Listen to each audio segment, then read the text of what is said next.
بسم الله الرحمن الرحيم الحمد لله وكفى والصلاة والسلام على من لا نبي بعده أما بعد فأعوذ بالله من الشيطان الرجيم بسم الله الرحمن الرحيم ولقد نصركم الله ببدر وأنتم أذلة صدق الله العظيم سعيد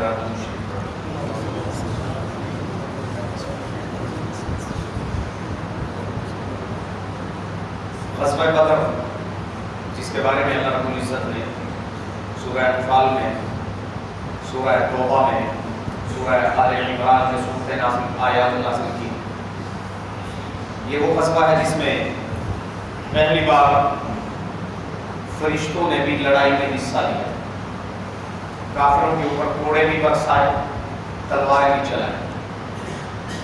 یہ وہ جنگ ہے جو اسلام کی اور کفر کی فیصلہ کن جنگ تھی، جس کو اللہ نے اس دن کو ہی یوم الفرقان کہا، کفر اور اسلام کے درمیان فرق کا دن۔ یہ وہ جنگ جس نے عربوں کا غرور، مشرک عربوں کا، متکبر عربوں کا غرور خاک میں ملایا۔ یہ وہ جنگ ہے جس میں شرکت کرنے والوں کے اللہ نے اگلے پچھلے سارے گناہ معاف کر دیے۔ یہ وہ جنگ ہے جس میں شرکت کرنے والوں کی بعد میں لوگ زیارت کرنے کے لیے جایا کرتے تھے۔ یہ وہ جنگ ہے جس میں مسلمان مدینے سے لڑنے کے لیے نہیں نکلے تھے، رستے میں جا کے پھر پتہ چلا کہ یہ تو لڑنا پڑے گا، لیکن اس کے باوجود جتنے کے جتنے مسلمان نکلے تھے سارے لڑے، اور وہ تاریخ میں داستان نے رقم کی کہ آج بھی عقل حیران ہوتی ہے۔ اس کے کچھ اسباب وہ ذکر ہوئے۔ سب سے بڑا سبب تو اس کا دین تھا، اسلام تھا، مسلمانوں کا کلمہ پڑھ لینا تھا۔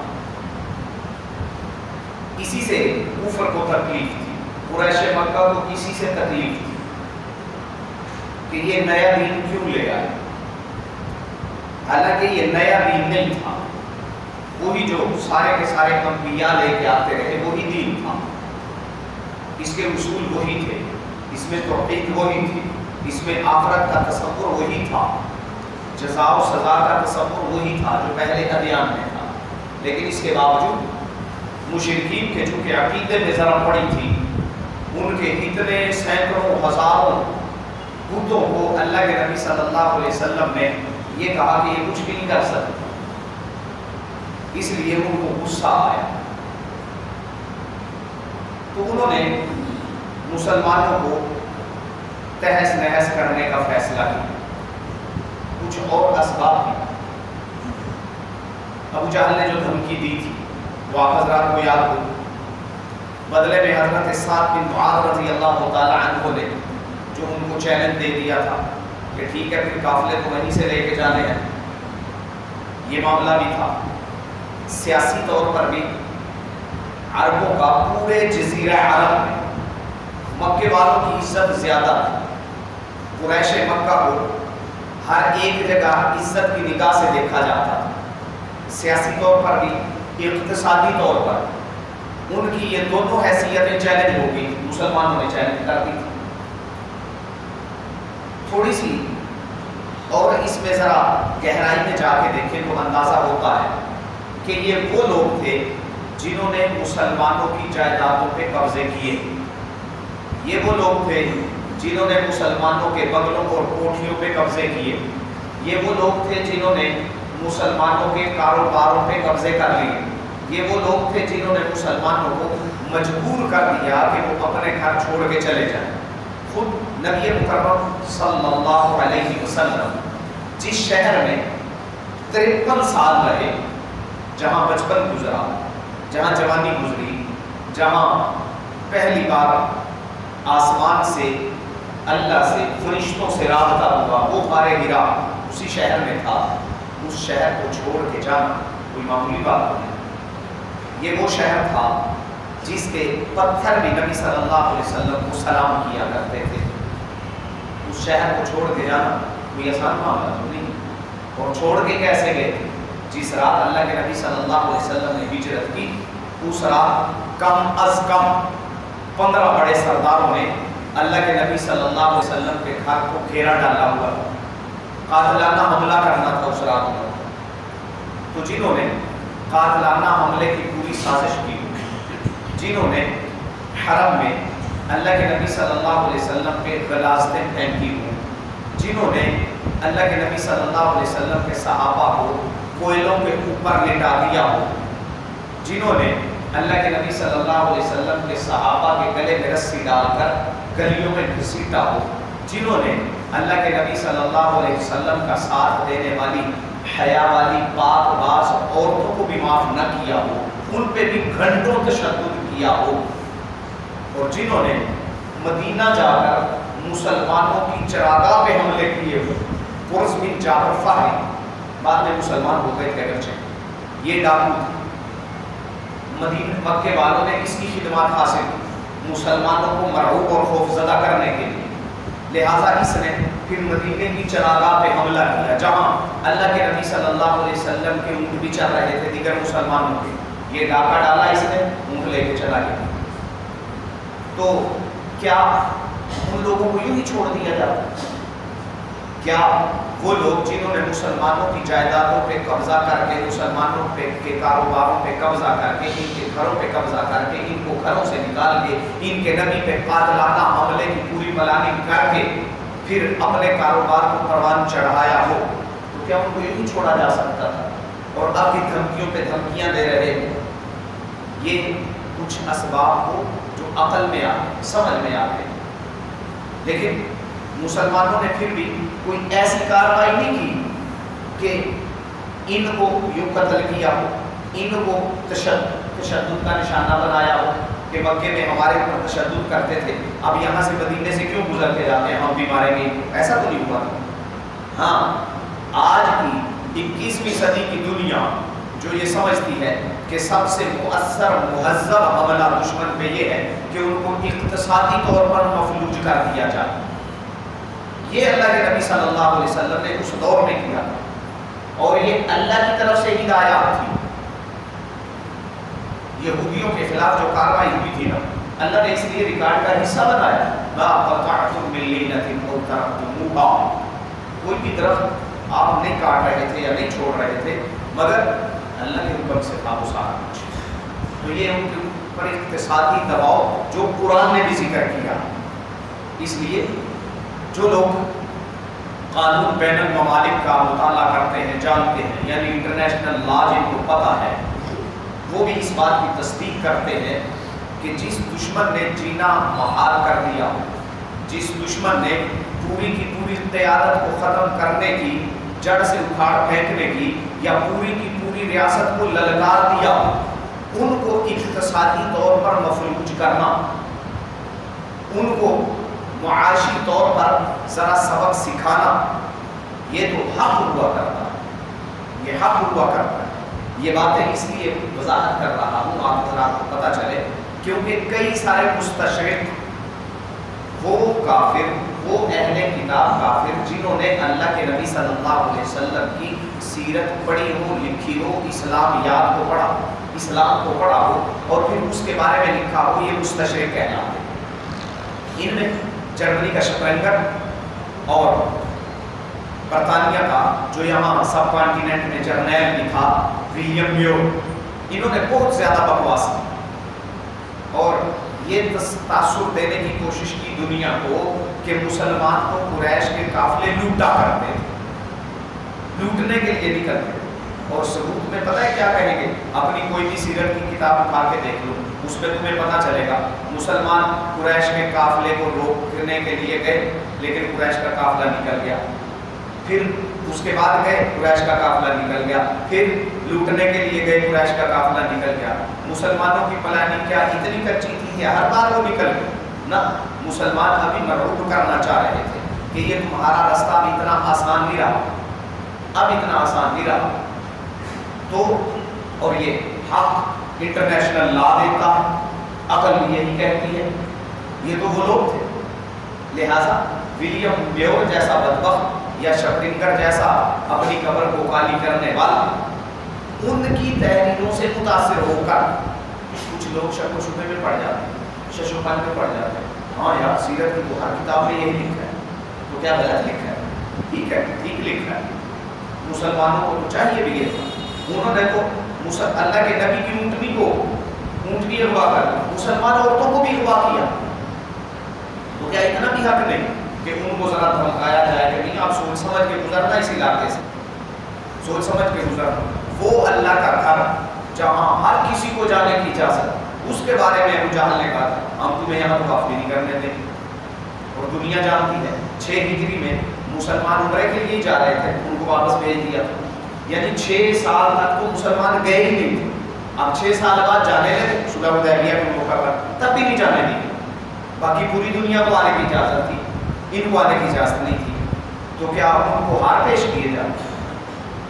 یہ اسباب ہیں، یہ وہ باتیں ہیں مسلمانوں کو عموماً، چونکہ ہمارا تعلق اللہ کے نبی صلی اللہ علیہ وسلم کی ذات گرامی کے ساتھ ایک سرسری سا ہے، ایک سرسری سا، وہ تو قربان جائے اللہ نے وہ چپ ہمارے اندر لگا دی ہے، وہ چپ ہمارے اندر لگا دی ہے جو اللہ کے نبی کی محبت کی چپ ہے، اور اللہ نے خود اعلان کیا النبی اولا بالمؤمنین من انفسہم، آج کل کے محاورے میں اگر سمجھاؤں نا تو پھر یہی مطلب بنتا ہے کہ اللہ نے ایسی چپ لگا دی ہے جو مسلمان کو مجبور کر دیتی ہے کہ ان کے نبی کی عزت پہ اگر حملہ ہو تو وہ اپنی جان پہ کھیل جاتے ہیں، یہ ہے النبی اولا بالمؤمنین من انفسہم، تو قریش مکہ نے نبی صلی اللہ علیہ وسلم کو قتل کرنے کی سازش کی، اور جو آج کل کے دور میں ہوتا ہے امریکہ نے فلاں کے سر کی اتنی قیمت مقرر کر دی،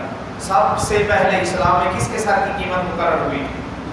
محمد رسول اللہ صلی اللہ علیہ وسلم کے سر کی، کفار نے کیا اعلان کیا تھا جو زندہ یا معاذ اللہ مردہ حالت میں گرفتار کر کے لائے گا 100 اونٹ دیں گے، آج کل کے دور میں اس کو کہہ دو کہ اشتہار چھپوا دیے تھے کہ ان کے سر کی قیمت 100 اونٹ ہے، وہی بات ہے، تو کیا ان لوگوں کے ساتھ لڑائی کا کوئی دکھ بنتا ہے کہ نہیں بنتا؟ بنتا ہے، بالکل صاف صاف بنتا ہے کہ ان کو اب سبق سکھایا جائے کہ وہ بدبختو تمہیں تو اللہ کی طرف بلایا جا رہا ہے، تم تو جہنم کے گڑھے میں جا رہے ہو اور پھر بھی تم مخالفت کرتے ہو۔ نبی صلی اللہ علیہ وسلم نے کیا ارشاد فرمایا جو قرآن میں بیان ہے کنتم شفاعا علی شفا حفرۃ من النار، تم تو آگ کے کنارے کھڑے ہوئے تھے، فانقذکم، اللہ نے تم بچایا، اور بچایا کس کے ذریعے؟ نبی علیہ السلام نے کہا تم آگ کے کنارے کھڑے، میں تمہیں قبر سے پکڑ پکڑ کے کھینچ رہا ہوں کہ اس آگ میں مت گرو، قریش مکہ کو بھی یوں ہی کر رہے تھے، تو جو کسی کو گڑھے میں گرنے سے بچائے اور وہ الٹا اس کو گالیاں دے یا تھپڑ مارے تو اس کا تو علاج یہ ہے اس کو اسی گڑھے میں پھینک دو، یہی حال ہے نا، لیکن اللہ کے نبی پھر بھی کیا کر رہے تھے؟ پھر بھی طائف میں مارے کھانے کے بعد بھی دعائیں دی، احد میں دانت ٹوٹا پھر بھی دعائیں دی، مکے کی گلیوں میں پھر بھی دعائیں دی، لیکن آخر کب تک اللہ رب العزت نے پھر اجازت دے اذن للذین یقاتلون بانہم ظلموا، اب ان لوگوں کو لڑنے کی اجازت ہے جن کے اوپر بڑا ظلم ہوتا رہا، مسلمانوں کے اوپر ظلم ہوتا رہا، اب اللہ نے لڑنے کی اجازت دے، تو یہ ایک خاکہ ذہن میں رکھیں گے پھر آپ کو بڑے اچھے طریقے سے سمجھ آئے گا، پھر انشاءاللہ یہ شبرنگر یا ولیم بیور یا شاہد یا اور اس قسم کے جتنے بھی ہیں ان کے پراپوگنڈے کا شکار نہیں انشاءاللہ، اور اللہ کے نبی صلی اللہ علیہ وسلم کی ذات کے ساتھ تعلق مضبوط بنتا چلا جائے۔ اب یہاں رک کے ایک بات پوچھتا ہوں، جو کچھ دن پہلے ہمارا سلسلہ چل رہا تھا دجال کا، اور اب موازنہ کریں اب ایمان بڑھ رہا ہے کہ نہیں بڑھ رہا؟ اس وقت صرف معلومات جمع کرنے کا شوق تھا، اب اللہ کے نبی کی محبت محسوس کریں گے دل میں انشاءاللہ، اللہ نے اس میں کشش رکھی، اللہ نے اس تذکرے میں نور رکھا ہے، برکتیں رکھی، تو یہ وہ حالات تھے، یہ وہ مجبوریاں تھیں، یہ وہ دیوار کے ساتھ مسلمانوں کو لگانے کا قریش مکہ کا طرز عمل تھا جس نے پھر ان کو مجبور کر دیا تھا، اور پھر اللہ رب العزت نے بھی اجازت دے دی تھی۔ تو جب یہ واقعہ پیش آیا تھا نا عمر بن حضرمی کا، اور یہ واقعہ پیش کہاں آیا تھا؟ مکے کی سرحد پہ بدن نخلا میں 400 کلومیٹر تقریباً دور مدینے سے، اور مکے کے بالکل بارڈر پہ، بالکل سرحد پہ، اتنی دور جا کے مسلمان کارروائی کر کے آئے. ان کا بڑا سردار مارا گیا، 2 بندے بھی پکڑ لیے، قافلے کا مال بھی لے آئے. اب بات تو لگنی تھی ان کو کہ ہم تو کوئی اتنی اہمیت ان کو نہیں دے رہے تھے، لیکن یہ تو معاملہ بڑھ گیا. اس لیے اب مکے میں یوں سمجھے کہ ایک آگ لگی، اور اس سے بھی پہلے عشیرہ نامی مقام کی طرف گئے اللہ کے نبی صلی اللہ علیہ وسلم. ابو سفیان کا ایک قافلہ جا رہا تھا، اور یہ قافلہ مسلمانوں کے خلاف تھا، تجارتی قافلہ. تو اتنی زیادہ صورتحال پیش آئی اس عبداللہ بن جحش رضی اللہ تعالیٰ عنہ کے سریے کے بعد. مکے میں تو آگ لگ گئی، ہر ایک نے اپنا قومی فریضہ سمجھ لیا کہ اب تو مسلمانوں کو نیست و نابود کرنا ہے. اور کیسے کرنا ہے؟ پہلے ذرا مضبوط ہو جاؤ، مالی طور پر اپنی معیشت مضبوط کرو، اقتصادی طور پر ذرا خوب پاورفل ہو جاؤ. اس لیے مکے میں ایک آواز چلی، جس کے پاس 10 درہم بھی ہے نا، وہ بھی انویسٹمنٹ کرے، وہ بھی سرمایہ لگائے، اور اس سے پھر مسلمانوں کے خلاف اسلحہ خریدا جائے، اس کو مسلمانوں کے خلاف اس سرمایہ کو استعمال کیا جائے. لہٰذا یہ صرف کاروباری قافلہ نہیں تھا، بلکہ مسلمانوں کے خلاف ایک پوری معاشی جنگ بھی تھی، یا یوں سمجھیں معاشی طور پر مسلمانوں کے خلاف مضبوط ہوا جا رہا تھا. تو جنگ تو نہیں، معاشی طور پر، اقتصادی طور پر مسلمانوں کے خلاف مضبوط ہو رہے تھے. جو سرمایہ اس میں لگایا گیا وہ تھا 50,000 دینار.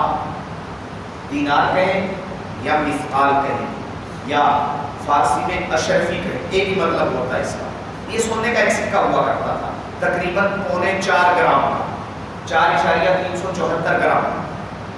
اب اس حساب سے لگا لیں 4.374 ملٹیپلائی بائی 50,000، 50,000 کے ساتھ اس کو ضرب دے دیں، گرام نکل آئیں گے. مارکیٹ میں ریٹ پکا کریں کتنا بنتا ہے؟ کوئی 2 ارب کے قریب بنتا ہے، 200 کروڑ کے قریب. اتنا سرمایہ تھا کس کے خلاف؟ مسلمانوں کے خلاف. اور پھر اس پہ جو نفع ہونا تھا وہ کہاں بات پہنچتی؟ نفع ہوا بھی. تو یہ قافلہ گیا تھا شام. چونکہ اس سے پہلے لشکر مسلمانوں کے جا چکے تھے، بھلا کون کون سے؟ سب سے پہلے سیف البحر، پھر سریہ عبیدہ، پھر سریہ سعد بن ابی وقاص، پھر نبی صلی اللہ علیہ وسلم خود نکلے تھے عشیرہ کی طرف، غدان کی طرف، ابوا کی طرف. یہ جو قرظ بن جابر فاری نے معاملہ کیا تھا اس کا پیچھا کرنے کے لیے نکلے تھے. پھر عبداللہ بن جحش نکلے تھے. یہ سارے کے سارے معاملات، اور ادھر سے قریش کی دھمکیاں اور روز بروز اسلام کا پھیلنا. نبی صلی اللہ علیہ وسلم نے ان لوگوں سے معاہدے کر لیے تھے. یہ نبی صلی اللہ علیہ وسلم کی کتنی بڑی سیاسی اور سفارتی کامیابی تھی کہ جو صدیوں سے قریش کے حلیف تھے، قریشیوں کے ساتھ جنہوں نے امن معاہدے کر رکھے تھے، اب انہوں نے قریشیوں سے توڑ کر اللہ کے نبی سے معاہدے کر لیے. اور کچھ ایسے تھے جن کے قریش کے ساتھ بھی معاہدے تھے لیکن اللہ کے نبی کے ساتھ بھی معاہدے کر لیے تھے، جن میں مجدی بن عمر جوہنی کا واقعہ آپ سن چکے ہیں. یہ کتنی بڑی کامیابی تھی. اور چونکہ اگر یہ قریشی حملے کرتے مسلمانوں کے اوپر مدینہ اور تھوڑی سی باہر نکلتے، باہر وہ قبائل تھے جو پہلے ہی قریش والے تھے، لہذا مدینہ تو بالکل غیر محفوظ تھا. تو نبی صلی اللہ علیہ وسلم نے ان قبائل کے ساتھ معاہدے کر کے پہلے مدینے کو محفوظ بنایا. پھر اس کے بعد ان کے لیے الارمنگ سچویشن کریٹ کر دی، یعنی ان کے لیے ایک خطرے کی گھنٹیاں بجا دی کہ اب یہ تمہارے تجارتی قافلے اس طرح کھلے ڈلے نہیں جا سکیں گے. اب ذرا مسلمانوں سے بچ کے جانا پڑے گا، اب ذرا مسلمانوں کی حیثیت کو تسلیم کرنا پڑے گا. پھر جاؤ گے تو، کیونکہ شام یمن جانے کے لیے گزرنا پڑتا تھا، مدینے سے، مدینے کے قریب سے گزرنا پڑتا تھا، اور وہ رستے ان کے تجارتی رستے وہ سارے کے سارے وہ مسلمانوں کی دسترس میں، مسلمانوں کی رینج میں آ گئے. اب ان کو آگ تو لگنی تھی. جہاں جہاں کہیں امریکہ کے مفاد کو خطرہ ہو حملے کرتا ہے کہ نہیں کرتا؟ کیوں؟ عالمی گنڈا ہے، عالمی گنڈا ہے. کہتا ہے جی ہمیں اجازت ہے جہاں مرضی حملے کریں. کیوں؟ اور وجہ کیا بیان کرتا ہے؟ ہمارے مفاد کو خطرہ ہے. اگر کسی اور کے مفاد کو خطرہ ہو کیا وہ نہ حملے کریں؟ کیا وہ اپنا دفاع بھی نہ کریں؟ مسلمانوں کی حیثیت یہی تھی. اور یوں سمجھیں کہ اس وقت قریش مکہ یہ سمجھتے کہ جزیرۃ العرب میں جہاں جہاں کہیں ہمارے مفاد کو چیلنج کیا کسی نے تو ہم حملہ کریں گے، جو آج کل کا فرعون دعوے کرتا یہ معاملہ تھا. تو اب نبی صلی اللہ علیہ وسلم نے کہا کہ اس قافلے کو روکنا ہے، اس قافلے کو روکنا. یہ ابو سفیان کا قافلہ جس میں پورے مکے والوں نے سرمایہ کاری کر رکھی تھی. اس مقصد کے لیے اللہ کے نبی صلی اللہ علیہ وسلم نکلے. لیکن اس سے پہلے آپ علیہ الصلوۃ والسلام نے اپنا CID نیٹ ورک وہ مضبوط بنایا، اپنے جاسوسی کے نظام کو بہتر بنایا. آپ علیہ الصلوۃ والسلام ان کے حالات سے باخبر رہتے. یہی وجہ ہے کہ کیسی بروقت کارروائی کی تھی آپ نے. ابو جہل کا 300 افراد پر مشتمل قافلہ، ان کے آمنے سامنے آگے تھے کہ نہیں مسلمان؟ یعنی اتنا پتا تھا کہ وہ قافلہ کہاں جا کے ٹکراؤ ہوگا، اور وہ مکے کے بارڈر پہ جا کے قافلے کو گھیر لیا تھا کہ نہیں گھیر لیا تھا. حالانکہ اللہ کے نبی نے کہا تھا 2 دن بعد یہ خط پڑھنا، اور وہ جا کے مکے کے بارڈر پہ جا کے قابو کر لیا. تو یہ اللہ کے نبی صلی اللہ علیہ وسلم کی عقل و دانش تھی جس کی عظمت کو سلام کرنا پڑتا صلی اللہ علیہ وسلم. تو نبی صلی اللہ علیہ وسلم نے حضرت طلحہ بن عبید اللہ اور حضرت سعد بن ابی وقاص رضی اللہ تعالی عنہ ان کو بھیجا اس قافلے کی جاسوسی کے. یہ دوسرا سال تھا ہجرت کا. اس وقت کی بات ہے، ہجرت کے تقریباً 24 مہینے، کچھ روایات میں 19 مہینے بعد اور کچھ میں ہے پورے 24 مہینے بعد، 2 سال بعد یہ غزوہ بدر ہوا تھا. آپ علیہ الصلوۃ والسلام نے ان کو بھیجا. حضرت طلحہ بن عبید اللہ رضی اللہ تعالی عنہ سیدنا صدیق اکبر کے کزن تھے. سعد بن ابی وقاص رضی اللہ تعالی عنہ اللہ کے نبی صلی اللہ علیہ وسلم کے ماموں لگتے تھے. تو ان کو بھیجا. یہ ابھی اطلاع لے کے آئے نہیں تھے، یہ ابھی اطلاع لے کے آئے نہیں تھے کہ اللہ کے نبی صلی اللہ علیہ وسلم کو کچھ اور ذرائع سے پتہ چل گیا. تو اس وجہ سے یہ دونوں بدر کی جنگ میں شریک نہیں ہو سکے تھے. اس سے پہلے ہی اللہ کے نبی صلی اللہ علیہ وسلم مدینے سے لشکر لے کے روانہ ہو چکے تھے، لشکر لے کے روانہ ہو چکے تھے. مسلمان 313 کے مشہور قول یہ ہے. لیکن یہ جو جنگ میں گئے، ایسا نہیں کہ مسلمانوں کی تعداد بھی اس وقت اتنی سی اور ان کے پاس کوئی تلواریں نہیں تھیں، ایسا نہیں ہے. مسلمانوں کے پاس تلواریں بھی تھیں، اسلحہ بھی تھا، گھوڑے بھی تھے، اونٹ بھی تھے. لیکن اس جنگ میں، غزوہ بدر میں جنگ کے لیے نکلے ہی نہیں تھے. وہ تو ابو سفیان کے قافلے کو روکنے کے لیے جا رہے تھے. صفرات نامی مقام پہ جا کے پتہ چلا یہ تو جنگ لڑنی پڑے. اس وجہ سے تیاری نہیں تھی اور اللہ کے نبی نے مہلت بھی نہیں دی تھی. حضرت بسبسہ بن عامر غفاری اور عدی بن ابی صفوہ رضی اللہ تعالی عنہما یہ بنو غفار کے تھے. ان کو اللہ کے نبی نے بھیجا تھا مکے والی جانب اور ان دو کو بھیجا تھا شام والی جانب. پہلے ان کو بھی شام والی جانب بھیجا، ان دونوں بسبسہ بن عامر اور عدی بن ابی صفوہ، اور پھر بعد میں ان کو مکے کی طرف بھیجا تھا. آگے بھی مزید تفصیلی بیان ہو. یہ بسبسہ بن عامر غفاری جب اطلاع لے کے آئے نا، تنہائی میں اللہ کے نبی صلی اللہ علیہ وسلم سے انہوں نے ملاقات کی. سیدنا انس رضی اللہ تعالیٰ عنہ بیان کرتے ہیں جن کی اس وقت عمر تقریباً 12 سال تھی. وہ کہنے لگے کہ بسبسہ بن عامر آئے شام کے ٹائم رات. اس وقت گھر میں اللہ کے نبی کے اور میرے سوا کوئی بھی نہیں تھا. انہوں نے ون ٹو ون اللہ کے نبی سے ملاقات کی. بات ہوتی رہی، نہ جانے کیا بات ہوئی ہوگی، یہ حضرت انس نہیں بیان کرتے کہ بات کیا ہوئی تھی. لیکن اندازہ یہ ہوتا ہے کہ انہوں نے ایمرجنسی کا وہ منظر کشی کی کہ جلدی جلدی نکلنا چاہیے ہمیں، کیونکہ حضرت بسبسہ بن عامر نے جب یہ ملاقات کی تھی نا، اس کے بعد اللہ کے نبی نے اعلان کیا تھا چلو بھئی ابو سفیان کے قافلے کا پیچھا کرنا. کچھ صحابہ نے کہا جی ہماری سواریاں تو باہر چراگاہوں میں ڈیرے ہوتے تھے نا، باہر صحابہ کے کھیتوں میں، وہاں ہمارے باغات میں ہماری زمینوں پہ سواریاں چل رہی ہیں، اسلحہ بھی عموماً ڈیروں پہ رکھا ہوتا تھا، وہ لے آئے. اللہ کے نبی نے کہا نا اتنی مہلت بھی نہیں ہے، جس کے پاس ابھی سواری موجود ہے بس وہی چلے ہمارے ساتھ، تیاریوں کا موقع ہمارے پاس نہیں۔ اللہ کے نبی نے تیاری کا موقع بھی نہیں دیا، اور اس وقت مسلمانوں کی تعداد وہ 1500 تھی، شاید اس سے بھی زیادہ، کیونکہ اس سے پہلے اللہ کے نبی صلی اللہ علیہ وسلم نے بدر سے بھی پہلے مدینے میں مردم شماری کروائی تھی مسلمانوں، سب سے پہلی مردم شماری آپ علیہ السلام نے 2 ہجری میں کروائی تھی، تو یہ بدر سے پہلے یا بدر کے آس پاس ہی تھی، اس وقت ان کی تعداد 1500 تھی، پھر بعد میں بھی کروائی تھی آپ علیہ السلام نے، غالباً 2 یا 3 بار مردم شماری کا تذکرہ ملتا ہے جو اللہ کے نبی نے کروائی تھی مسلمانوں، تو اس وقت مسلمانوں کی تعداد کتنی تھی؟ تقریباً 1500 تھی۔ جنگ کے لیے کتنے گئے تھے؟ 313، مشہور یہ ہے، لیکن کہیں کتاب میں آپ پڑھیں گے 319 تھے، کہیں ہوگا 340 تھے، کہیں 317 تھے، یہ بات بتا کے کہ یہ کیوں ہے پھر بات کو ختم کرتے ہیں۔ حضرت طلحہ بن عبید اللہ کو بھیجا، حضرت سعد بن ابی وقاص کو بھیجا، وہ اسی سلسلے میں گئے تھے، لہٰذا ان کو بھی بدر والوں میں شمار کیا جاتا ہے۔ حضرت حذیفہ بن الیمان رضی اللہ تعالیٰ عنہ اور ان کے والد حضرت حسین، یہ ان دنوں مکہ گئے ہوئے تھے، ان کی رشتہ داریاں تھیں مکہ میں، واپسی پہ کافروں نے ان کو پکڑ لیا تھا اور معاہدہ لیا تھا، ان سے وعدہ لیا تھا کہ مسلمانوں کا ساتھ نہیں دو گے، جنگ ہو گئی ابھی اگر جنگ ہو گئی ان کا ساتھ نہیں دو گے، لہٰذا انہوں نے معاہدہ کر لیا تھا۔